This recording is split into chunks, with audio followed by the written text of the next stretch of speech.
Pemda untuk sekarang membuka pembelajaran tatap muka, ini juga tanggung jawabnya Pemda untuk memastikan bahwa implementasinya dan evaluasinya dilakukan secara efektif, dan kami di pemerintah pusat siap mendukung dengan berbagai macam bantuan yang dibutuhkan, baik dari sisi kebijakan, baik dari sisi anggaran dan lain-lain.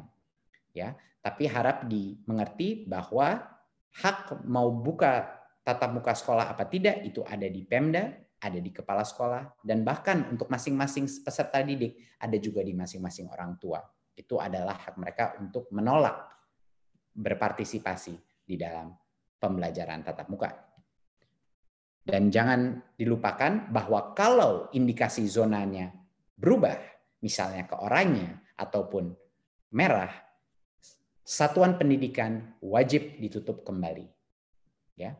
Kalau zonanya berubah statusnya, satuan pendidikan wajib ditutup kembali.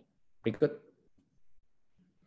Sekarang kita masuk kepada untuk yang masih melaksanakan PJJ, kami telah mempersiapkan kurikulum darurat. Berikut.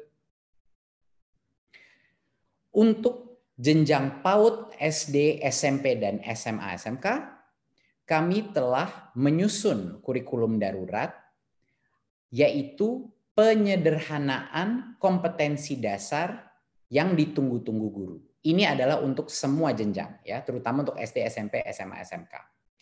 Dan untuk membantu bagi yang jenjang lebih muda, yang lebih potensi terdampak lebih negatif dengan adanya PJJ, yaitu yang lebih muda jenjangnya, SD dan PAUD, Kemdikbud menyediakan modul pembelajaran spesifik khusus untuk PAUD dan SD, dan berisi panduan untuk guru, pendamping, yaitu orang tua atau wali, dan siswa.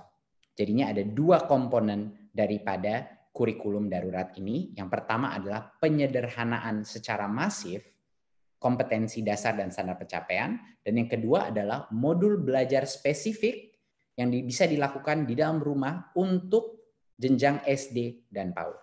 Berikut. Kurikulum darurat itu yang sebenarnya sudah lama ditunggu oleh guru-guru adalah penyederhanaan kompetensi dasar yang mengacu kepada kurikulum 2013. Kurikulum darurat ini mengurangi secara dramatis kompetensi dasar untuk setiap mata pelajaran sehingga fokus kepada kompetensi yang esensial dan kompetensi yang menjadi prasyarat untuk kelanjutan pembelajaran ke tingkat selanjutnya. Jadi ini membiarkan para guru untuk benar-benar memfokus kepada apa yang esensial, jadinya bukan melebar tapi mendalam. Ya. Dan pelaksanaan kurikulum ini berlaku sampai akhir tahun ajaran. Nah, ingin saya tekankan bahwa satuan pendidikan tidak wajib mengikuti kurikulum darurat ini. Mereka boleh, kalau masih merasa nyaman menggunakan kurikulum nasional 2013, silahkan. Tapi bagi yang membutuhkan kurikulum dengan standar pencapaian dan kompetensi dasar yang lebih sederhana, diperbolehkan menggunakan kurikulum darurat. Dan bagi sekolah-sekolah yang sudah melakukan penyederhanaan kurikulum secara mandiri, jangan khawatir, opsi untuk melakukan penyederhanaan secara mandiri itu masih diperbolehkan dan masih diperkenankan, ya. Jadi kita fokus kepada yang poin 2 ini sekarang. Bagaimana menggunakan kurikulum darurat ini sebenarnya apa? Jadi ini suatu opsi bagi sekolah, opsi bagi kepala dinas masing-masing Pemda untuk menggunakan kurikulum darurat, tidak dipaksakan. Terima kasih. Berikut. Nah, ini sekedar ilustrasi beberapa contoh kompetensi-kompetensi dasar per mata pelajaran. Ini mohon diingat, ini bukan semua mata pelajaran, masih ada lagi mata pelajaran tapi tidak muat di dalam slide ini.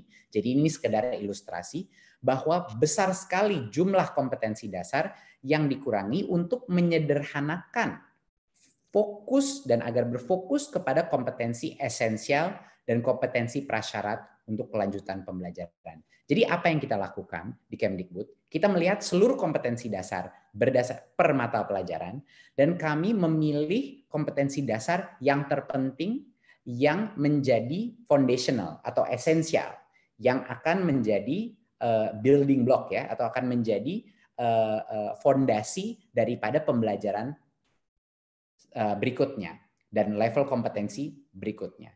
Dan ini adalah juga kompetensi-kompetensi yang sangat penting untuk memenuhi prasyarat untuk maju ke tahap berikutnya.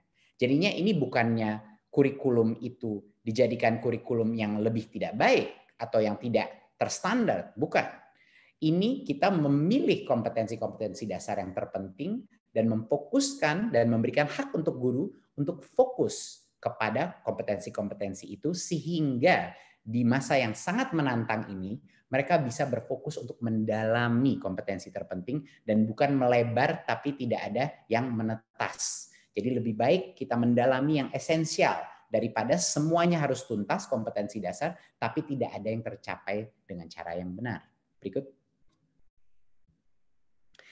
Dampaknya apa kurikulum darurat ini? Yang kami harapkan adalah bagi guru tersedianya acuan kurikulum yang sederhana. Saya terus berbicara dengan berbagai macam guru di daerah dan kepala sekolah di daerah dan mereka selalu menyebut bahwa mereka menginginkan penyederhanaan kurikulum sehingga mereka bisa diberikan kepercayaan diri untuk fokus kepada hal-hal yang esensial, hal-hal yang lebih menarik untuk siswa dan juga yang benar-benar kontekstual. Ya, jadi ini memberikan kesempatan bagi guru-guru untuk tidak fokus kemana-mana. Kalau semuanya harus jadi fokus, artinya tidak ada fokus. Jadi kita harus memilih dan kesejahteraan psikososial guru bisa meningkat. Siswa pun harapan kami adalah siswa tidak dibebani tuntutan untuk menuntaskan semua capaian kurikulum. Yang sampai ini komplain yang saya terima dari begitu banyak orang tua bahwa dikirimin PR anaknya selalu, apalagi kalau orang tua itu punya 3 anak di 3 jenjang yang berbeda, semuanya harus menyelesaikan tugas yang tidak ada selesai-selesainya gitu dengan bimbingan yang minim. Tapi juga ini adalah disebabkan dengan harus menuntaskan seluruh kurikulum dan guru-guru tidak diberikan kepercayaan diri untuk memilih kompetensi pencapaian yang lebih esensial. Dan tentunya psikososial siswa harapan kami akan meningkat dan ini akan menyederhanakan kehidupan mereka. Dan bagi orang tua pun sama, untuk mempermudah pendampingan pembelajaran di rumah dan juga menenteramkan situasi atau kondisi yang sangat sulit ini di rumah tangganya. Ya. Berikut.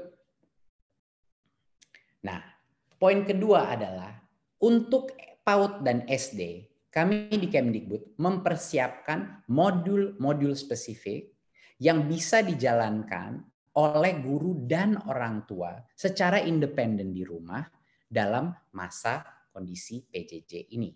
Modul belajar itu untuk PAUD fokus kepada bermain adalah belajar. Itu adalah tema kuncinya.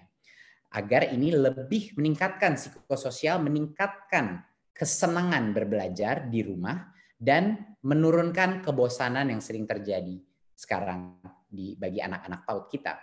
Dan proses pembelajaran ini dia dalam kegiatan sehari-hari yang kontekstual sehingga dia bisa berpartisipasi dengan kegiatan orang tuanya, ibunya dan lain-lain. Dan untuk SD, modul ini berorientasi kepada kompetensi esensial yaitu literasi dan numerasi, pendidikan karakter dan kecakapan hidup. Ya, ini menjadi area fokusnya yang dilakukan. Dan kompetensi dasar mencakup berbagai macam mata pelajaran. Berikut. Apa yang beda mengenai modul-modul ini dari modul yang sebelumnya? Yang beda adalah modul ini secara jelas memberikan pendampingan sangat spesifik untuk guru yang menjadi pembimbing aktivitas di rumah ini. Dan lebih penting lagi adalah modul pendamping orang tua.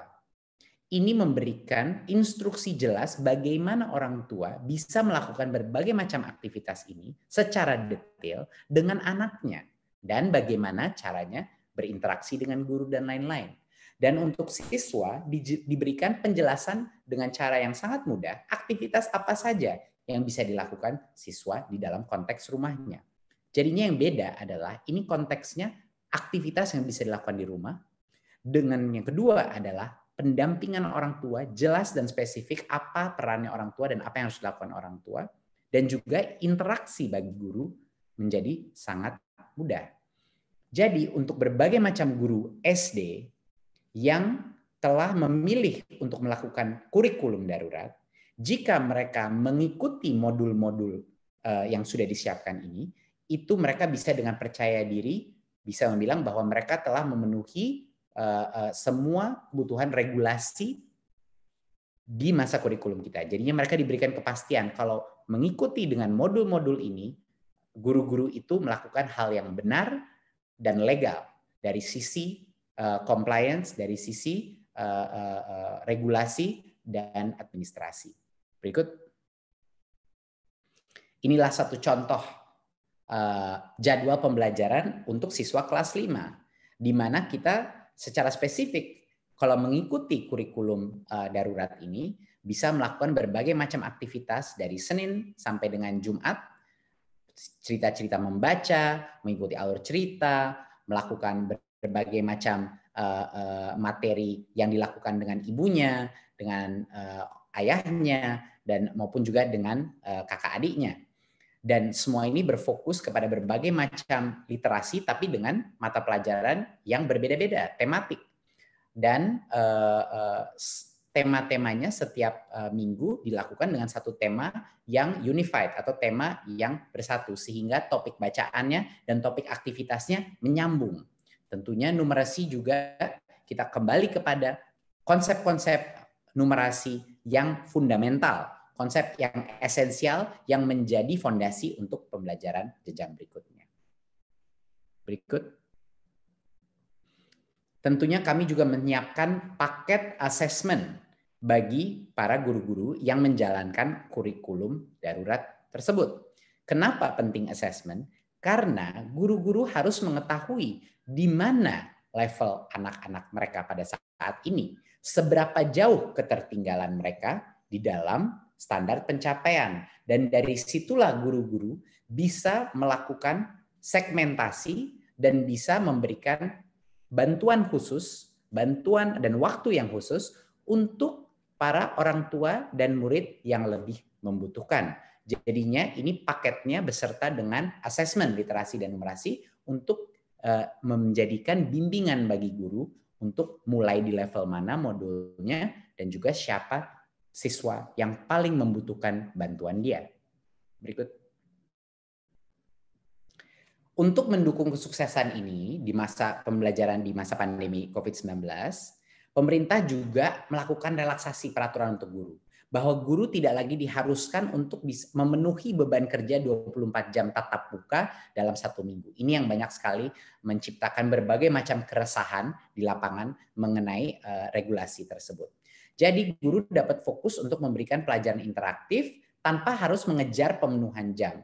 Dan ini akan memberikan fleksibilitas dalam waktu scheduling, ya, dalam berbagai macam interaksi melalui berbagai macam platform, dan juga memberikan fleksibilitas dalam bagaimana bisa melibatkan orang tua di dalam proses pembelajaran tersebut. Berikut. Untuk slide terakhir saya adalah penting sekali dimengerti bahwa proses ini yang begitu sulit di masa krisis ini harus dilakukan secara gotong royong. Semua pihak, orang tua, guru, sekolah, pemerintah, layanan kesehatan, dan masyarakat sipil harus bergotong royong untuk memastikan bahwa anak-anak kita ini masih belajar, ya, masih melakukan pembelajaran. Tentunya tidak bisa 100% optimal, tapi ini membutuhkan benar-benar partisipasi masyarakat.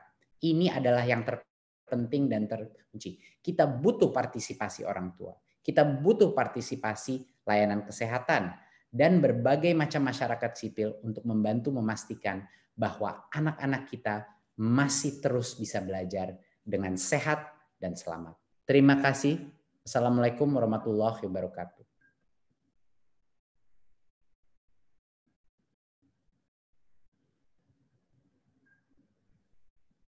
Waalaikumsalam warahmatullahi wabarakatuh. Terima kasih Mas Menteri atas penjelasannya mengenai penyesuaian kebijakan dalam SKB dan juga mengenai kurikulum khusus masa darurat. Selanjutnya ada beberapa pertanyaan dari awak media. Mohon Mas Menteri bisa menjawab. Pertama dari jurnas.com yang menanyakan sampai kapan kurikulum darurat ini akan diberlakukan, kemudian bagaimana menjamin transisi kurikulum bisa berjalan mulus. Silakan Mas. Baik, terima kasih. Kurikulum ini sesuai dengan Permendikbud kita akan selama 1 tahun ajaran ke depan ini, ya. Dan kami akan senantiasa melakukan monitoring dan evaluasi untuk melihat apa yang bisa kita mungkin sempurnakan secara bertahap di kurikulum ini. Jadinya kesinambungan sebenarnya tidak ada perubahan. Nah, ini mohon dipahami. Ini adalah sebenarnya kurikulum 2013. Tidak ada perubahan kurikulumnya, tapi ada penyederhanaan. Ada perampingan dari kompetensi dasar yang tadinya banyak sekali menjadi jauh lebih ramping dan fokus kepada yang esensial. Jadinya inilah untuk menjawab pertanyaan mengenai kesinambungan.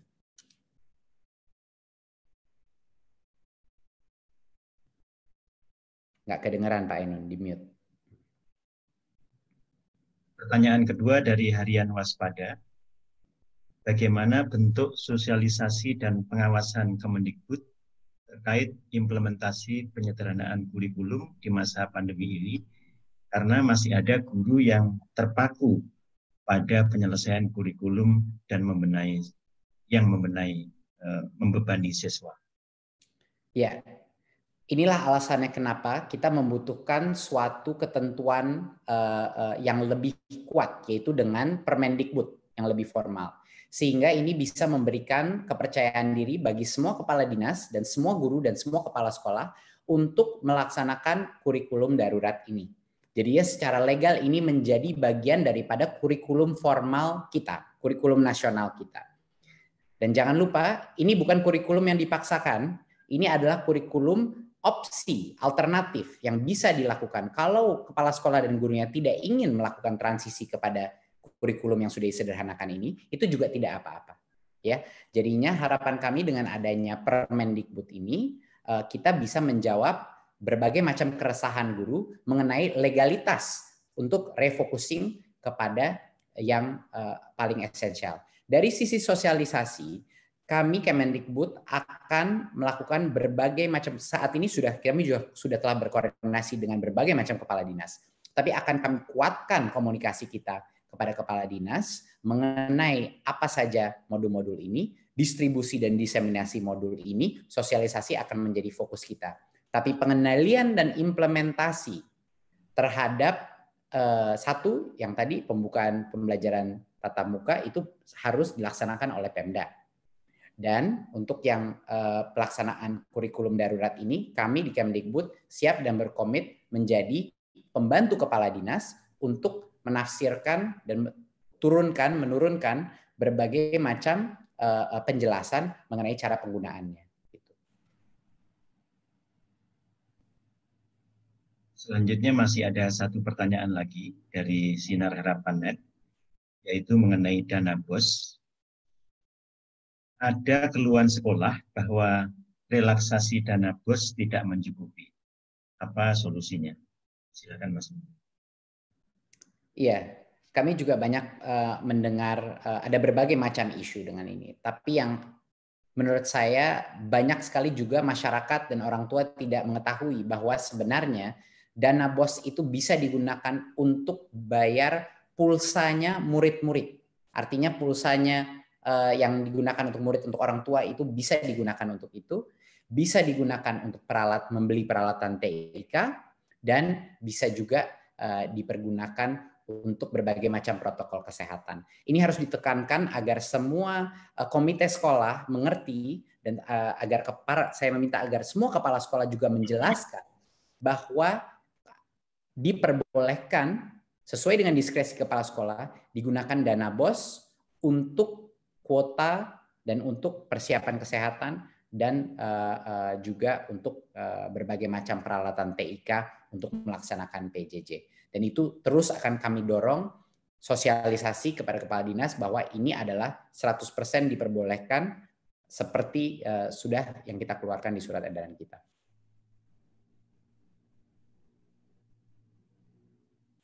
Terima kasih Mas Menteri atas jawabannya terhadap pertanyaan-pertanyaan yang disampaikan oleh media. Bapak Ibu yang saya hormati, selanjutnya kita akan mendengarkan arahan dan juga penjelasan dari Bapak Menteri Agama. Untuk itu kami persilahkan dan berkenan Bapak Fahrul Razi untuk menyampaikan arahannya. Assalamualaikum warahmatullahi wabarakatuh.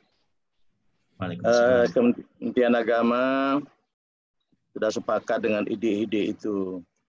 Jadi kita pastikan bahwa tiap sekolah pasti ada yang melaksanakan tatap muka saja. Kalau memang kelasnya mencukupi, kemudian semua murid setuju atau semua orang tua setuju untuk tetap tatap muka semua. Tapi ada juga semua yang melakukan daring atau online. Kenapa online? Ya mungkin karena memang zonanya tidak memungkinkan untuk lakukan tatap muka. Tapi kebanyakan pasti akan melakukan gabungan. Ada yang tatap muka, sekolahnya itu, ada juga yang online. Kenapa demikian? Ya mungkin alasannya bisa karena tidak muat, karena mungkin hanya setengah kapasitas saja, atau memang sebagian murid orang tuanya tidak mengizinkan untuk mengikuti tatap muka. Tapi saya kira itu sebuah risiko, memang kita memberikan pilihan, silakan saja pilih yang mana begitu ya. Masing-masing dengan pertimbangannya masing-masing. Memang yang lalu kami sudah lakukan di pesantren, tapi itu menjadi mudah. Karena di pesantren kami tidak batasi zona. Kenapa tidak dibatasi zona? Memang pada saat mulai terjadinya COVID, pesantren itu ada sebagian yang tetap buka seperti biasa saja. Tidak peduli zonanya apa. Ada yang sebagian memulangkan, belakangan kemudian mendatangkan kembali. Ada yang memulangkan semua, dan pelan-pelan kemudian mendatangkan kembali. Memang dari awal sudah tidak bisa dilakukan zona, karena beliau-beliau mereka itu sudah tetap dengan pendiriannya sejak awal. Tapi alhamdulillah, karena memang kita tentukan persyaratan 4. 1, lokasinya aman COVID. 2, ustadz dan gurunya aman COVID. 3, santrinya aman COVID. 4, dia menerapkan protokol kesehatan dengan baik. Alhamdulillah sejauh ini boleh dikatakan yang baru kita tahu yang terkena menjadi klaster ya hanya 3 pesantren, salah saya. Jadi kalau dihitung persentasenya hanya 0,0000 sekian persen. Tapi memang itu menjadi lebih mudah. Kenapa mudah? Karena begitu santri masuk, ustadz masuk, mereka tidak kemana-mana lagi. Sehingga sudah betul-betul dia masuknya sehat, di dalam suasana sehat, kemudian tidak boleh keluar lagi, sehingga protokol kesehatan diterapkan, ya alhamdulillah semua sehat.